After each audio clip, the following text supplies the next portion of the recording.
And I believe the governor has more than 20 appointments. Okay. Thank you, Mr. Chair. All right, Senator Claytor. Thank you, Mr. Chairman. Mr. Ringo, it's not lost on me that our governor would qualify as a minority, and we've been talking about gender and color quite a bit here. I want to talk about the color of money for a moment. What role does political donations play in the process? When is that looked at during the application? I would say there's no direct effect that it has on appointments. Now, I will say anybody that knows the history of our and I don't have the campaign finance information in front of me at all, but I will say that to that end, the governor, when he seeks out appointments, he is seeking out people, especially on these boards that have a lot of stroke. He is seeking out people that he knows believe in his agenda, believe in reforming the state, believe in taking Louisiana in a new direction.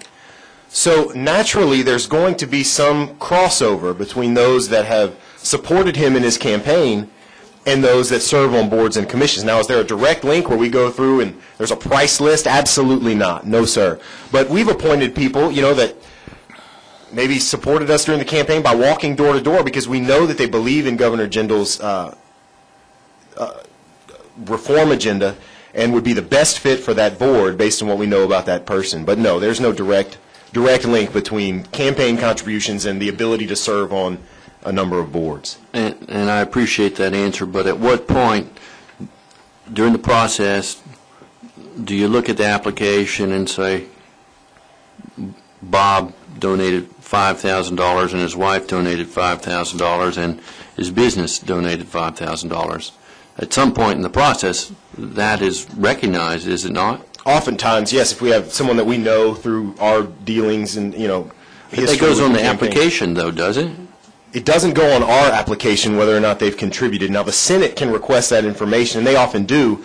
When they're and oftentimes, if you're appointed to a board that deals with gambling of any kind, lottery board, racing commission, your campaign contributions are sought out by the state police and other interested parties. So, but as far as our office, for our purposes, no, we do not seek out that information and ask, hey, how much have you and your wife given to Governor Jindal's campaign? So that doesn't go into your application process at all? No, sir. Okay. Thank you, Mr. Chairman. Thank you, Senator. Senator Murray. Thank you, Mr. Chairman. I really thought that I was finished. But you said to Senator Jackson, to Representative Jones, that the governor doesn't know who these people are before he appoints them. And if I said that, I apologize. I misspoke. We do not seek out the racial information or the gender information. That's not what I said. You said you don't know who the people are before you. If I said that, I misspoke. We know exactly who we're appointing to these boards. Okay, because I was getting ready to ask you, how could you know they believe in the governor's agenda if you don't know who they are? No, and I did not mean to say that. If I did, I apologize. You said that many, many times. That's why they kept asking that question over and over again, because it really, it really makes a mockery of this whole thing to say that you don't know who you're appointing. And I wasn't going to say anything until you just said, before you make the appointment, they believe in the governor's agenda. So you have to know who they are. No, we do. What I meant is that we do not know the ethnic background of that person going into the appointment process. We don't have that information. I see. I was going to let you. But how do you know they believe in the governor's agenda unless you talk to them? Well, we get recommendations. We know where they stand on various issues. We know their employment, their education background.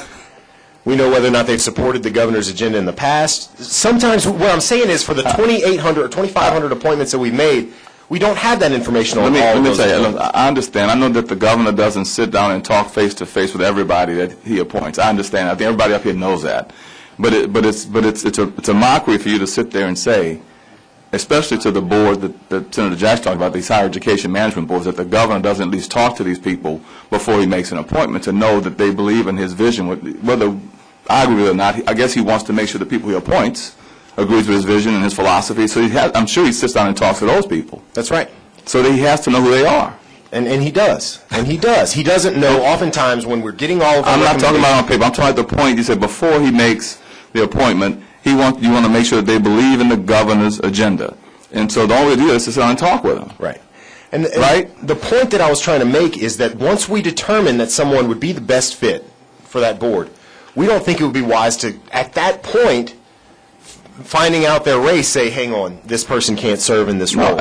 Look, that was my point in saying all of that. Well, we don't want to be on the front end going out. Listen to me. I understand, but just look. You're making a mockery of this thing to keep saying that. And you said you go do a criminal background check, and when that comes back, it normally comes back with a picture. It has everything on a criminal background check.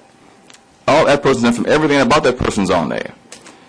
Then you said that you got to make sure they believe in the governor's agenda. So either the governor or you or somebody talks to them to make sure they believe in them. So you see them, so you have to know who they are. Right, but at that point, we've already determined that this person... But you haven't made the appointment yet. That's correct. That's correct. So, and that's you said you don't know who they are before you make the appointment. That's what you kept telling them. I misspoke, and I apologize if that's what I said. Okay, that's it. Thank you.